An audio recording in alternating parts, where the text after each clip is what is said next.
Car दोस्तों, स्वागत है। आप सभी का सच्ची श्रद्धा से जरूर लिखे। हर हर महादेव, राधे राधे आप पर कृपा बनाए रखें। आज के जो कहानी है ज्ञानवर्धक है। दोस्तों, आज के वीडियो में बात करेंगे। काशी में प्रताप मुकुट नाम का राजा राज्य करता था। उसके वज्र मुकुट नाम का एक बेटा था। एक दिन राजकुमार दीवान के लड़के को साथ लेकर शिकार खेलने जंगल गया।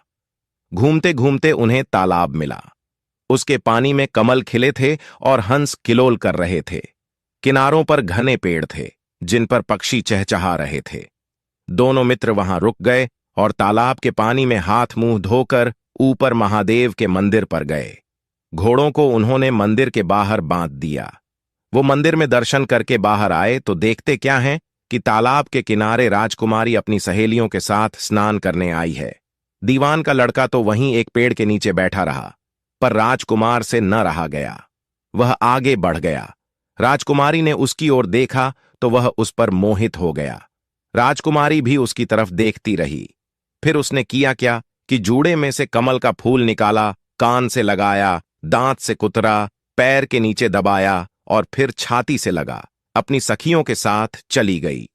उसके जाने पर राजकुमार निराश हो अपने मित्र के पास आया और सब हाल सुनाकर बोला, मैं इस राजकुमारी के बिना नहीं रह सकता, पर मुझे न तो उसका नाम मालूम है न ठिकाना।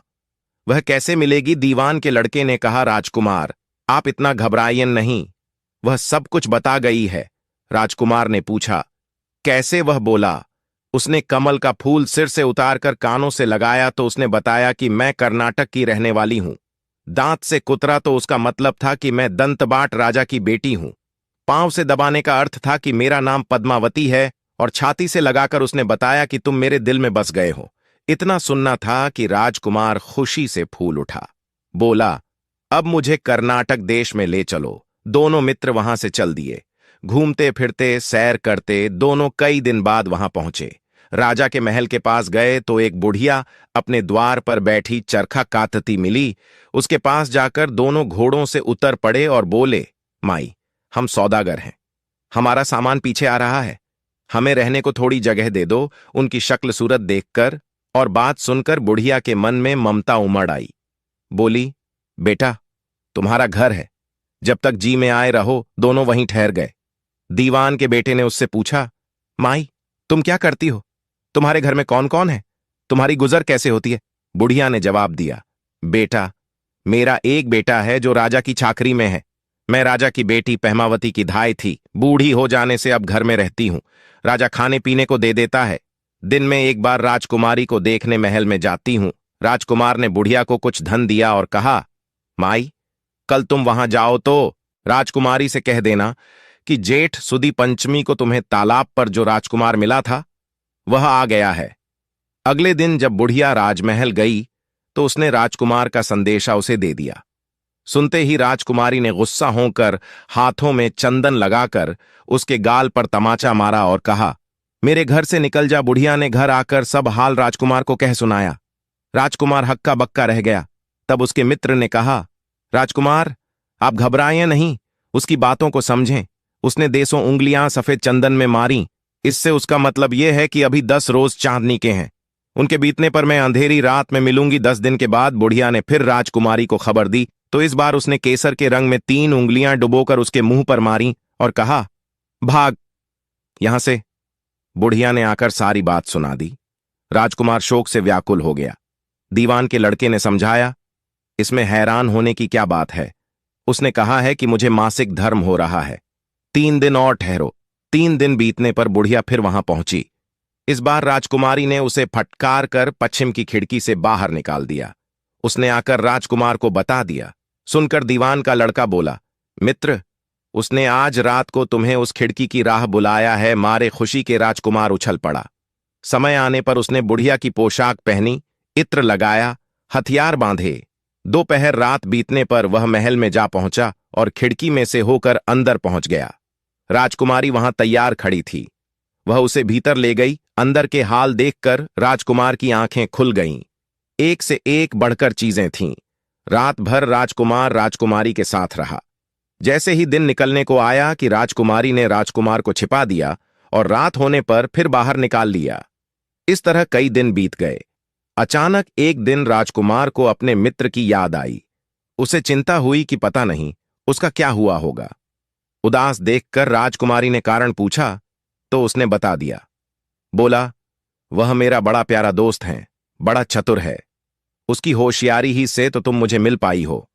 राजकुमारी ने कहा, मैं उसके लिए बढ़िया बढ़िया भोजन बनवाती हूं। तुम उसे खिलाकर तसल्ली देकर लौट आना खाना। साथ में लेकर राजकुमार अपने मित्र के पास पहुंचा। वे महीने भर से मिले नहीं थे। राजकुमार ने मिलने पर सारा हाल सुनाकर कहा कि राजकुमारी को मैंने तुम्हारी चतुराई की सारी बातें बता दी हैं, तभी तो उसने यह भोजन बनाकर भेजा है। दीवान का लड़का सोच में पड़ गया। उसने कहा, यह तुमने अच्छा नहीं किया। राजकुमारी समझ गई कि जब तक मैं हूं वह तुम्हें अपने बस में नहीं रख सकती, इसलिए उसने इस खाने में झर मिलाकर भेजा है। यह कहकर दीवान के लड़के ने थाली में से एक लड्डू उठाकर कुत्ते के आगे डाल दिया। खाते ही कुत्ता मर गया। राजकुमार को बड़ा बुरा लगा। उसने कहा, ऐसी स्त्री से भगवान बचाए, मैं अब उसके पास नहीं जाऊंगा। लेकर बाजार में बेच आओ। कोई पकड़े तो कह देना कि मेरे गुरु के पास चलो और उसे यहां ले आना।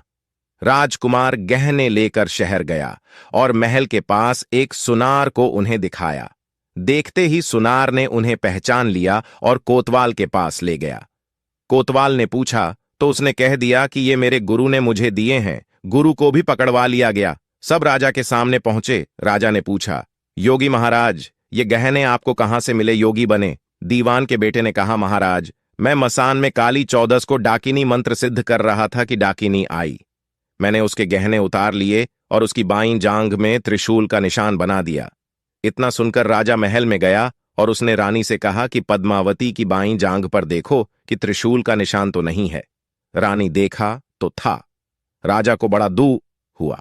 बाहर आकर वह योगी को एक ओर ले जाकर बोला, महाराज, धर्मशास्त्र में खोटी स्त्रियों के लिए क्या दंड है? योगी ने जवाब दिया, राजन, ब्राह्मण, गऊ, स्त्री, लड़का और अपने आसरे में रहने वाले से कोई खोटा काम हो जाए तो उसे देश निकाला दे देना चाहिए।